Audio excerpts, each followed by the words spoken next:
My salary is yours if you do. Billionaire CEO Madeline. Kensington's sneer cut through the tense boardroom as she challenged the man holding a mop to translate a highly complex contract. Fully expecting him to cower, she watched in stunned disbelief as the single father dropped his mop, executed a flawless negotiation for the billion-dollar deal, and calmly demanded his paycheck. The 72nd floor of the LexiCorp Global Building in downtown Seattle wasn't just an office, it was a fortress.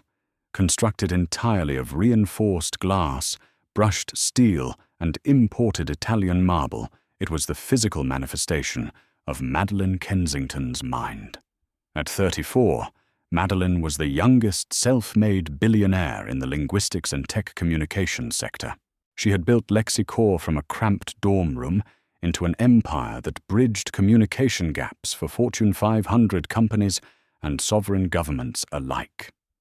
She was brilliant, fluent in 5 languages, and entirely ruthless. To Madeline, words were weapons, and she never entered a room without an arsenal. But for all her success, Madeline was completely oblivious to the man meticulously erasing a smudge from the glass door of her executive suite. His name was Arthur Gallagher. At 36, Arthur possessed the kind of quiet, unassuming presence that allowed him to blend effortlessly into the background of the corporate behemoth. Wearing the standard navy blue jumpsuit of the night maintenance crew, he was invisible to the executives who walked past him, their eyes glued to stock tickers on their phones. Arthur preferred it that way.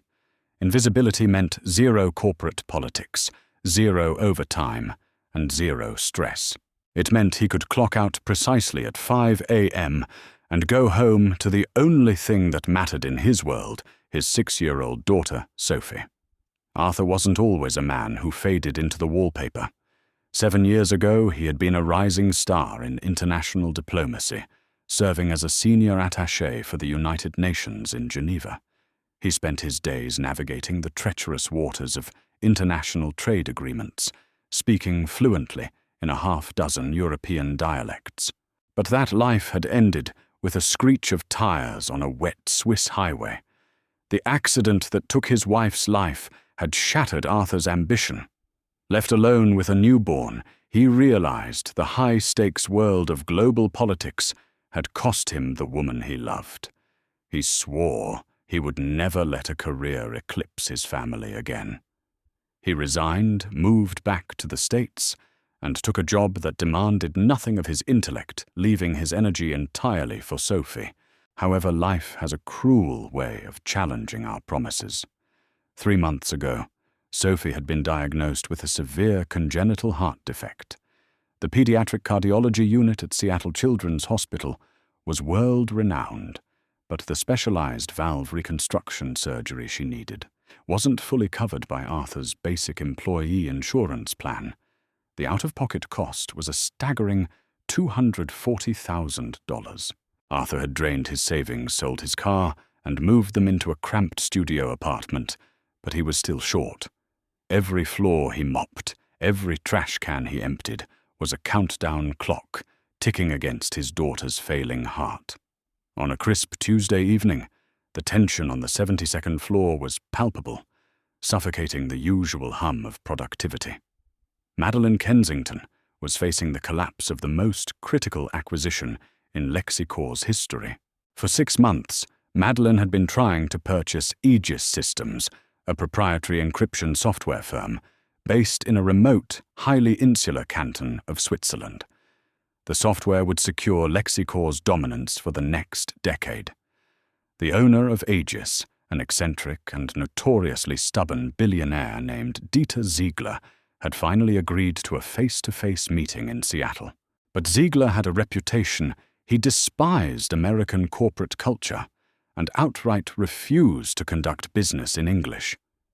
It was a power play pure and simple.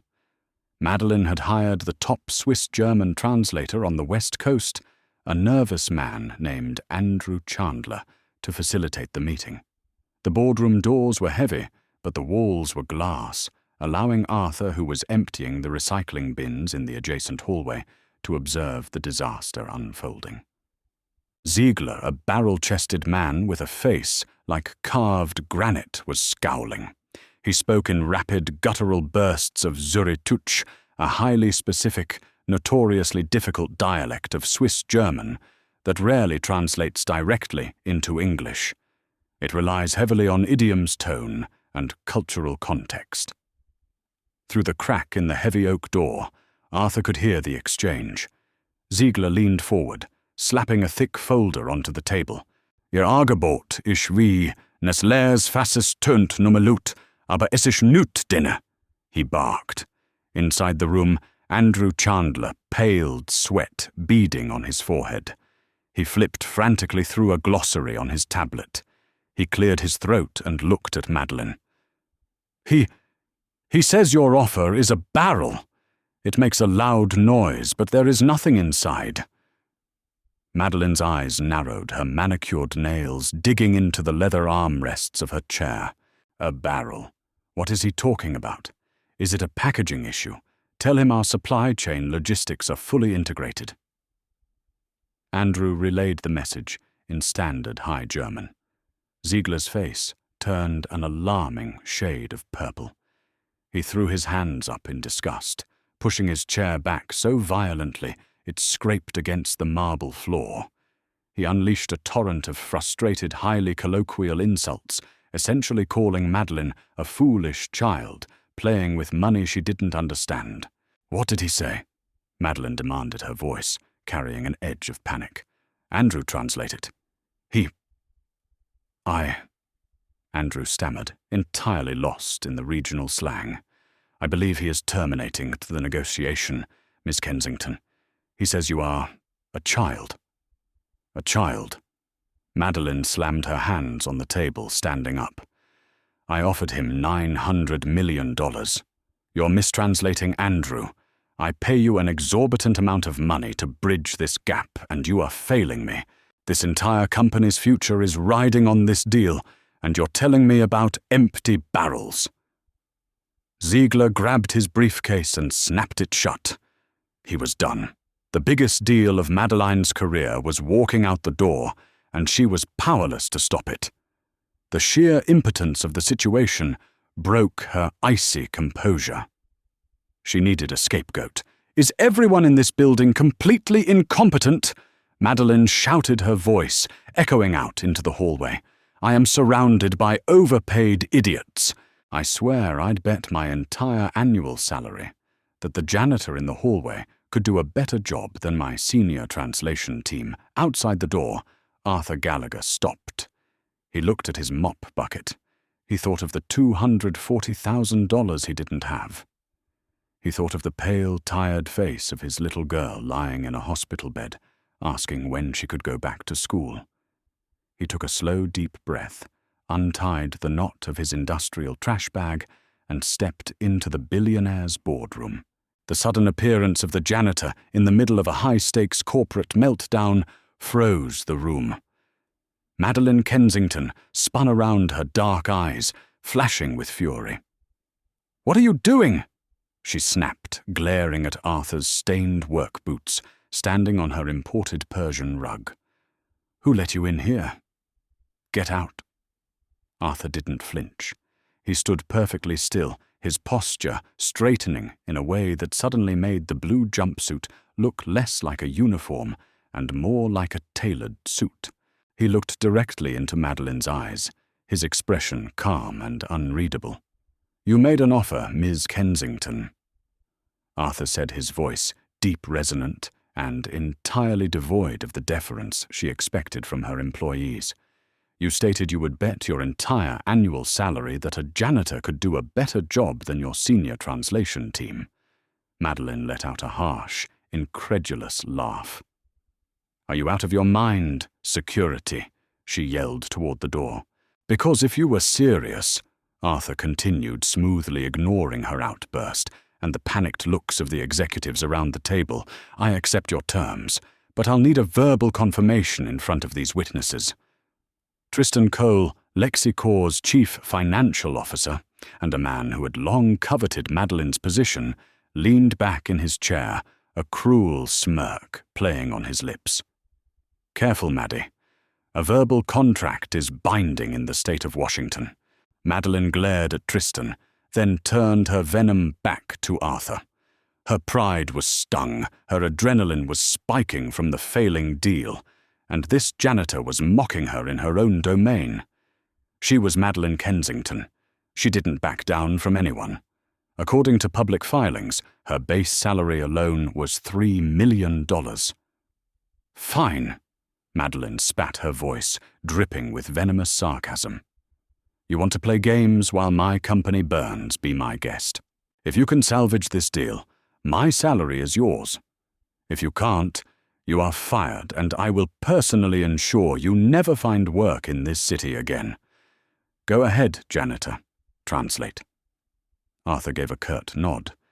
He didn't look at Andrew Chandler, who was still sweating profusely in his chair. Nor did he look back at Madeline. He turned his attention entirely to Dieter Ziegler, who was standing by the door, watching the bizarre scene unfold, with impatient confusion. Arthur took 2 steps forward, shifting his weight effortlessly, and opened his mouth. What came out wasn't just Swiss German. It was flawless, hyper-localized Zürichdeutsch, spoken with the exact cadence, regional intonation, and cultural warmth of a local, sitting in a pub overlooking Lake Zurich. Herr Ziegler, Arthur began his voice, taking on a respectful but firm tone. Bitte entschuldigt Sie das Missverständnis. Die Frau Kensington ist eine brillante Geschäftsfrau, aber ihre Übersetzer verstöhnt, sie Art z'rede nöt. Wenn sie formene leere Fass redet, meinet sie nöt die Lieferschetti. Mr. Ziegler, please excuse the misunderstanding. Miss Kensington is a brilliant businesswoman, but her translators do not understand our way of speaking. When you speak of an empty barrel, you do not mean the supply chain. Ziegler froze. The heavy briefcase in his hand dropped an inch. His eyes widened as he stared at the man in the blue jumpsuit. Arthur took another step closer, holding Ziegler's gaze. He seamlessly wove the specific idioms Ziegler had used into a masterful diplomatic pivot. Sie meinet das Sagebot, zwar auf'm Papier gut ausgeset Lut tönt, aber es fehlt a de Substanz, will mir ihre Unabhängigkeit nöt garantiert. Sie wendt wüsse ob ihre Lüt nach de Übernahm, no se säge hend oder ob sie vor de Amerikaner geschluckt werdet. Stimmt das? You mean that the offer looks good on paper? Sounds loud, but it lacks substance, because we are not guaranteeing your independence. You want to know if your people will still have a say after the takeover, or if they will be swallowed by the Americans. Is that correct? The silence in the boardroom was absolute. Madeline, Tristan, and the rest of the board watched in stunned disbelief. They couldn't understand a word Arthur was saying, but they could read the body language perfectly. Ziegler's defensive posture was melting away. The granite scowl softened into an expression of profound shock, followed by an unmistakable look of respect. Ziegler let go of the door handle. He walked back toward the table, eyeing Arthur with intense curiosity. Wer sind Sie? Who are you? Ziegler asked quietly. Sie redet wie öpper aus mim eigene Dorf. You speak like someone from my own village. Just a man trying to do his job. Herr Ziegler, Arthur replied in standard English before smoothly switching back to the dialect. Aber de Wahrheit ist, Lexikor brucht ihre Software. Und sie brucht ösi globali Reichweite. Wenn die Frau Kensington Ihnen eine schriftliche Garantie gibt, dass ihre Entwickler autonom bliebet, werdet sie unterschreiben. But the truth is, Lexikor needs your software, and you need our global reach. If Miss Kensington gives you a written guarantee that your developers remain autonomous, will you sign? Ziegler looked from Arthur to Madeline, then back to Arthur. He let out a booming laugh that shook the glass walls. He dropped his briefcase back onto the table. He tells me, Ziegler said, speaking heavily accented English for the first time all evening, turning his fierce gaze to Madeline. "That you are offering money but no respect for my engineers. He says you will give me autonomy in writing, a separate division under my control. If you agree to this, I will sign." Madeline felt the breath leave her lungs. The room was spinning slightly. The deal of the decade had just been saved by a man who scrubbed toilets for a living. She looked at Tristan Cole, whose smug grin had completely vanished, replaced by pale panic. "Yes," Madeline managed to say, her voice shaking slightly. "Yes, of course. Full autonomy. We will draft the addendum right now." Ziegler nodded, satisfied. He reached out a massive hand, ignoring Madeline and the executives, and offered it to Arthur. Arthur took off his rubber cleaning glove, tucked it into his pocket, and shook the billionaire's hand firmly. "A pleasure doing business with you, Herr Ziegler." As Ziegler sat down with the legal team to finalize the paperwork, the immediate crisis dissolved into a flurry of productive whispering. Madeline, however, remained rooted to her spot, her eyes fixed on Arthur. Her mind was racing, trying to categorize the impossible anomaly standing in front of her. Arthur picked up his mop and the trash bag. He looked at Madeline, his expression devoid of triumph or malice. It was purely transactional.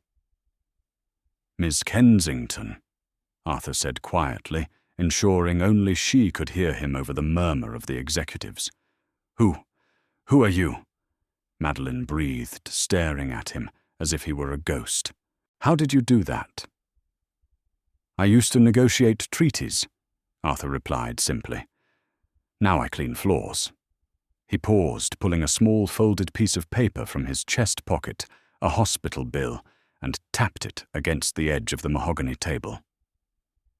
"You have a brilliant company, Miss Kensington, but you have a terrible habit of underestimating the people standing in your blind spots." Arthur leveled his gaze at her, the mild-mannered janitor entirely gone, replaced by the ghost of a formidable diplomat. "I'll be expecting a check for $3 million by Friday, or I'll see you in court." The morning after the Aegis Systems deal, the 72nd floor was buzzing, but the celebratory champagne felt like ash in Madeline Kensington's mouth. She sat alone in her sprawling glass office, staring at a beige manila folder resting on her mahogany desk. It was Arthur Gallagher's employment and background file. Madeline wasn't a woman who left loose ends. The moment she had arrived at the office, she had bypassed HR and employed a private corporate investigator to dig into the man who had humiliated her. What she found didn't spark anger. It sparked a cold, sinking realization of her own arrogance. Arthur wasn't just a former diplomat. He had been the chief architect of the 2017 Geneva Trade Accords. His linguistic profile included fluency in 8 languages. He had stepped down at the absolute peak of his career, following a fatal car collision that claimed his wife, Catherine. And then there was the medical addendum. The investigator had flagged a recent massive influx of credit inquiries. Arthur's 6-year-old daughter, Sophie, was dying of a congenital heart defect. Madeline stared at the sum listed on the pediatric cardiology estimate, $240,000. She leaned back, pressing her fingers to her temples. $3 million was a rounding error in her personal portfolio. To Arthur, it was his daughter's life. He hadn't stepped into that boardroom to mock her. He had stepped into a burning building to save his child, armed with nothing but his intellect and her own reckless dare. The heavy glass door of her office swung open without a knock. Tristan Cole, her chief financial officer, strode in, looking entirely too pleased with himself. "Good morning, Maddie," Tristan said, dropping a legal tablet onto her desk. "I've taken care of the garbage from last night." Madeline's eyes narrowed. "What do you mean, Tristan? The janitor? Gallagher?" Tristan smirked, adjusting his silk tie. "I had security escort him off the premises at dawn. Terminated with cause, unauthorized entry into a restricted executive zone, and breach of confidentiality. I also preemptively froze the payroll system and flagged his name to our legal department. If he tries to sue for that ridiculous verbal contract, we'll bury him in litigation until his grandkids are grey. Madeline felt a terrifying stillness wash over her. It was the same icy calm she felt right before dismantling a rival company. You fired him. Of course I did. Tristan scoffed, misreading her silence as agreement. You were under duress, Maddie. You made a hyperbolic statement during a high-stress negotiation. You can't actually hand $3 million of your salary to a mop pusher. The board would crucify you for erratic behavior. In fact, I've already drafted a memo to the board explaining that I intercepted a security breach to protect the company's assets. Tristan was making a play.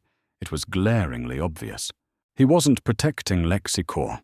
He was building a narrative of Madeline's instability to trigger a vote of no confidence. He wanted the CEO chair. Tristan. Madeline said, her voice dangerously quiet. Did you know his daughter is in the cardiac ICU at Seattle Children's Hospital? Tristan rolled his eyes. Oh, please. Everyone has a sob story. It's not LexiCorp's problem. Madeline stood up slowly. It became my problem the second I gave him my word. Unfreeze the payroll system, Tristan. Now. I can't do that.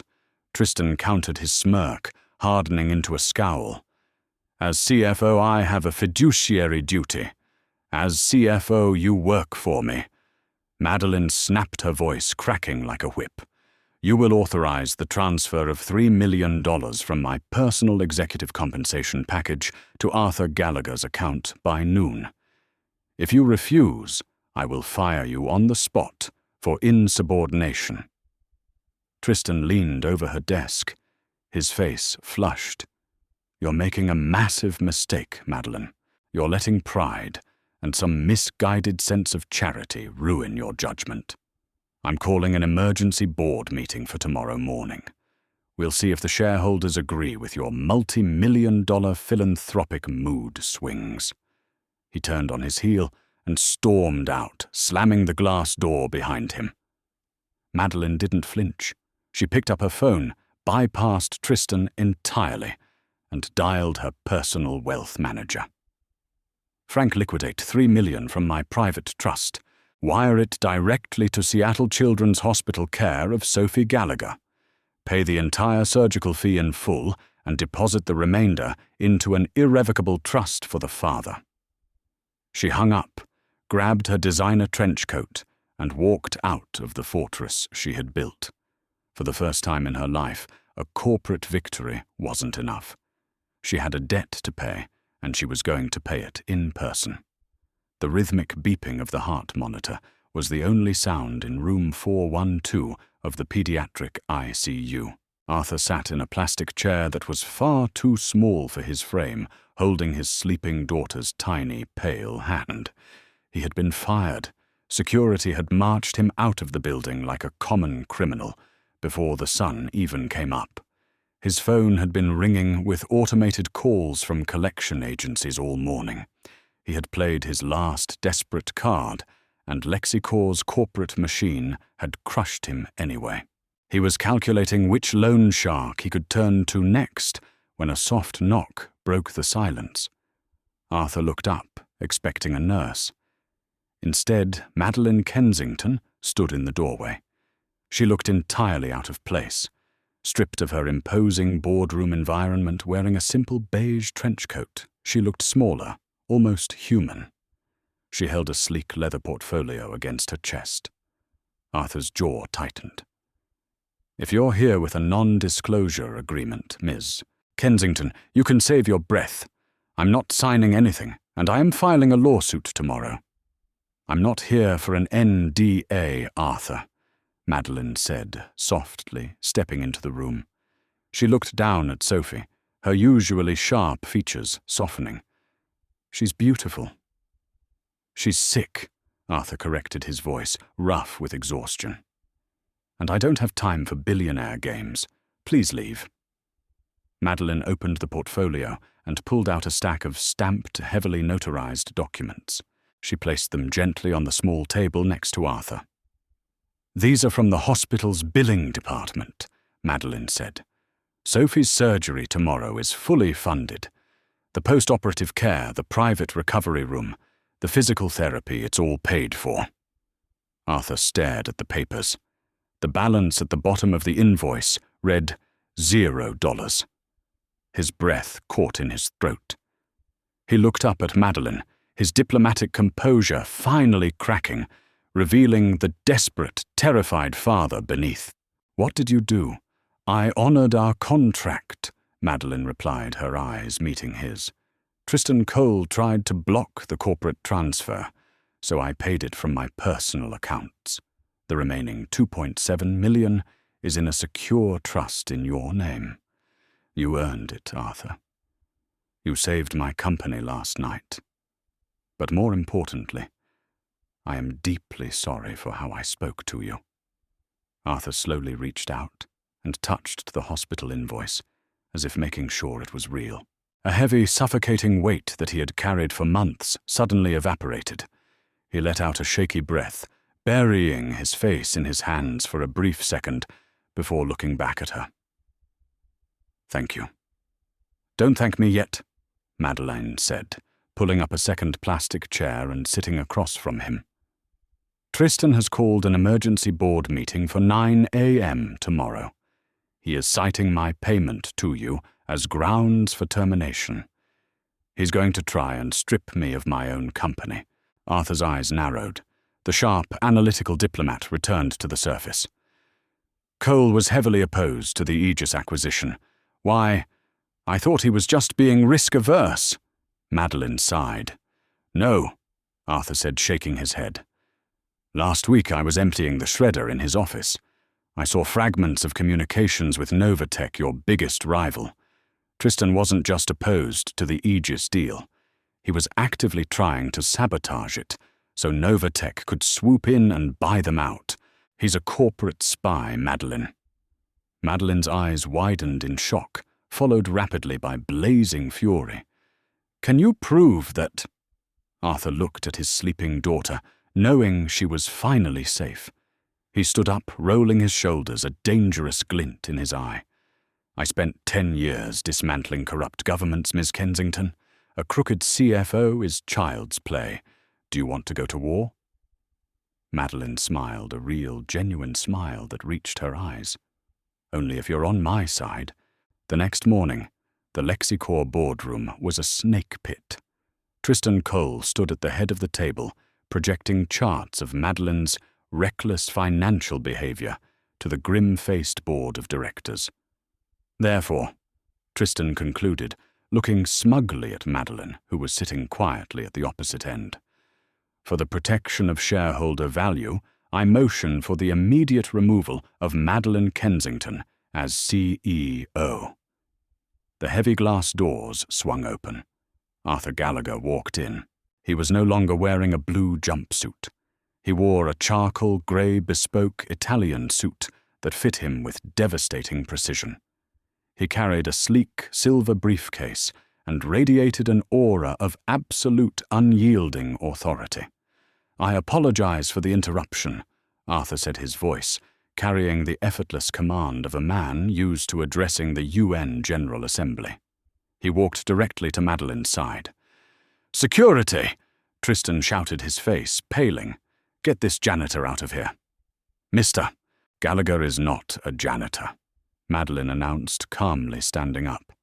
"As of this morning, he is LexiCorp's new Chief Operating Officer and Head of International Relations, and he has a brief presentation."